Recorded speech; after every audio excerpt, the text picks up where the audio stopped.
ವ್ಯಕ್ತಿಯ ಮಾತುಗಳನ್ನ ನಂಬಿ ಲಕ್ಷಾಂತರ ರೂಪಾಯಿ ಹಣ ನೀಡಿದ್ದಾರೆ. ಮಗನಿಗೆ ಸರ್ಕಾರಿ ಕೆಲಸ ಸಿಕ್ಕಿದ್ರೆ ಸಾಕು ಅನ್ನುವ ಈ ದಂಪತಿಗಳಿಗೆ ಆ ಮಗ ಈಗ ಹೆಣವಾಗಿ ದೊರೆತಿದ್ದಾನೆ. ಬೆಳಗ್ಗೆ ನಮ್ಮನೇಲಿ ಎದ್ದು ಅಲ್ಲೆಲ್ಲ ಹುಡುಕಿ ನೋಡಿ ಸಾಕಾದ್ಮೇಲೆ ಬೆಳಗ್ಗೆ ಎದ್ದಾಗ ರೈಲ್ವೆ ಟ್ರ್ಯಾಕ್ ಮೇಲೆ ಬಿದ್ದೈತೆ ಅಂದ್ರು. ನಮ್ಗೆ ಏನು ಅನ್ನೋದೇ ಗೊತ್ತಾಗ್ಲಿಲ್ಲ ಸರ್. ಮೋಸ ಆಗೋಯ್ತು ಅದ್ರಾಗೂ. ಇಟ್ಲ ಮಗನ್ನು ಕಳ್ಕೊಂಡು ಇಟ್ಲ ದುಡ್ಡು ಇಲ್ಲ, ಇಟ್ಲ ನಾವು ಊರಿಗೆ ಹೋಗಂಗಿಲ್ಲ, ಆ ಥರ ಮಾಡಾಕ್ಬಿಟ್ಟ ನಮ್ಮನ್ನ ಬೀದಿಗೆ ತಂದ್ಬಿಟ್ಟವ್ನೆ. ಸಾಲ ಮಾಡಿ ಕೊಟ್ಟು ದುಡ್ಡು ವಾಪಸ್ ಬರಲಿಲ್ಲ. ಆಳೆತ್ತರದ ಮಗ ಕೂಡ ಹೋದ. ಇವರನ್ನ ನಂಬಿ ಹಣ ಕೊಟ್ಟವರು ಈಗ ಇವರು ಬೆನ್ನು ಬಿದ್ದಿದ್ದಾರೆ. ನಿನ್ನನ್ನ ನಂಬಿ ಹಣ ಕೊಟ್ಟಿದ್ದೇವೆ, ನೀವೇ ಹಣ ವಾಪಸ್ ಕೊಡಬೇಕು ಅಂತ ಇವರಿಗೆ ಪ್ರತಿದಿನ ಚಿತ್ರಹಿಂಸೆ ನೀಡ್ತಾ ಇದ್ದಾರೆ. ಅವರ ಕಾಟಕ್ಕೆ ಊರು ಬಿಟ್ಟಿದ್ದಾರೆ.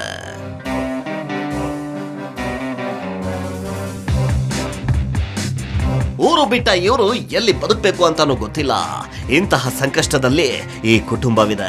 ಇವರ ನೆರವಿಗೆ ಸುವರ್ಣ ನ್ಯೂಸ್ ಧಾವಿಸಿದೆ. ತುಮಕೂರು ಜಿಲ್ಲಾ ಎಸ್ಪಿ ಅಶೋಕ್ ಅವರಿಗೆ ಮಾತನಾಡಿ ಇವರ ಸಮಸ್ಯೆ ಬಗ್ಗೆ ಹೇಳಿದ್ದೇವೆ. ಅವರು ಸಕಾರಾತ್ಮಕವಾಗಿ ಸ್ಪಂದಿಸಿದ್ದಾರೆ.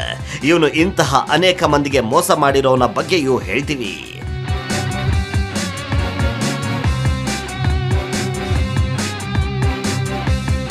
ಅದೇ ರೀತಿ ಈ ಯುವಕನನ್ನ ನೋಡಿ. ಯಾವುದೋ ಸಣ್ಣದೊಂದು ಕಂಪನಿಯಲ್ಲಿ ಕೆಲಸ ಮಾಡ್ತಿದ್ದ ಈ ಯುವಕನಿಗೆ ಅದು ಹೇಗೋ ಇವನ ಕಾಂಟ್ಯಾಕ್ಟ್ ಸಿಕ್ಕಿದೆ. ಇವ್ರಿಗೆ ರೈಲ್ವೆ ಇಲಾಖೆಯಲ್ಲಿ ಟಿಕೆಟ್ ಕಲೆಕ್ಟರ್ ಕೆಲಸ ಕೊಡಿಸ್ತೀನಿ ಅಂತ ಹೇಳಿದ್ದಾನೆ.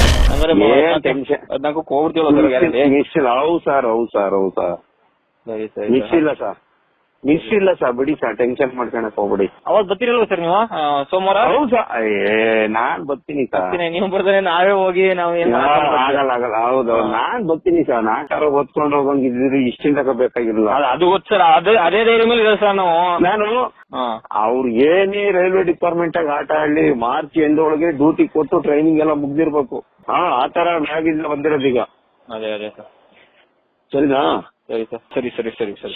ಅದೀಗ್ಲೇ ಕೊಡಂಗಿಲ್ಲ ಸರ್, ಲಾಸ್ಟಿಗೆ ಕೊಡಲ್ಲ ಸರ್. ಇದು ರಂಜಿತ್ ಆಗುತ್ತೆ ಸರ್? ಇಲ್ಲ 5-4 ಜನ?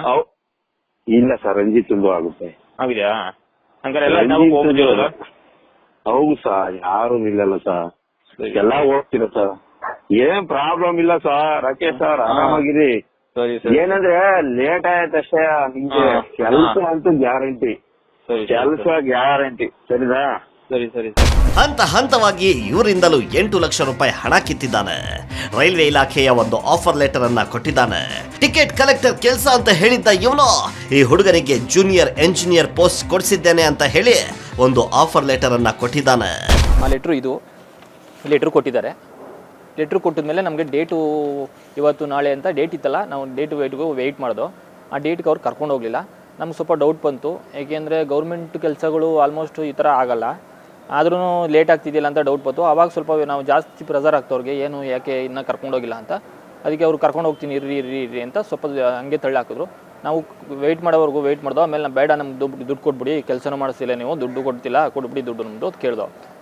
ಬಟ್ ಅದೇ ಟೈಮಲ್ಲಿ ನಾವು ಅವ್ರ ಮನೆ ಹತ್ರನೇ ಹೋಗಿ ಕೇಳಿದ್ಕೆ ಅವರು ನಮಗೆ ದಬ್ಬಾಳಿಕೆ ಮಾಡಿದ್ರು. ಹಂಗೆ ಏನು ರೀ ಕೊಡ್ತೀವಿ ಬಿಡ್ರಿ, ಏನು ಕೊಡ್ತೀವಿ ತಾನೆ, ನಿಮ್ಮ ಕೆಲಸ ಕೊಡಿಸ್ತೀವಿ ಅಂದರೆ ಕೆಲಸ ಕೊಡಿಸ್ತೀವಿ, ಇಲ್ಲ ಅಂದರೆ ದುಡ್ಡು ಕೊಡ್ತೀವಿ ಬಿಡ್ರಿ, ಏನು ಮಾಡ್ತೀರಾ, ವೆಯ್ಟ್ ಮಾಡಿ ಹಂಗೆ ಹಿಂಗೆ ಅಂತ ಹೇಳಿದ್ರು. ನಾವು ಸ್ವಲ್ಪ ದಿನ ವೆಯ್ಟ್ ಮಾಡ್ದೋ.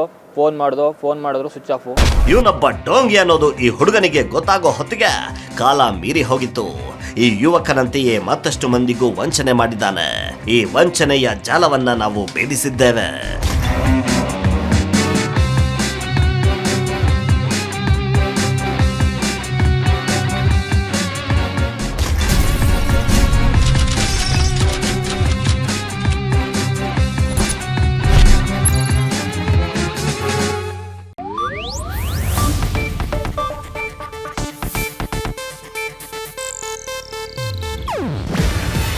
ಇದು ಏಷ್ಯಾನೆಟ್ ನ್ಯೂಸ್ ನೆಟ್ವರ್ಕ್ ಪ್ರಸ್ತುತಿ.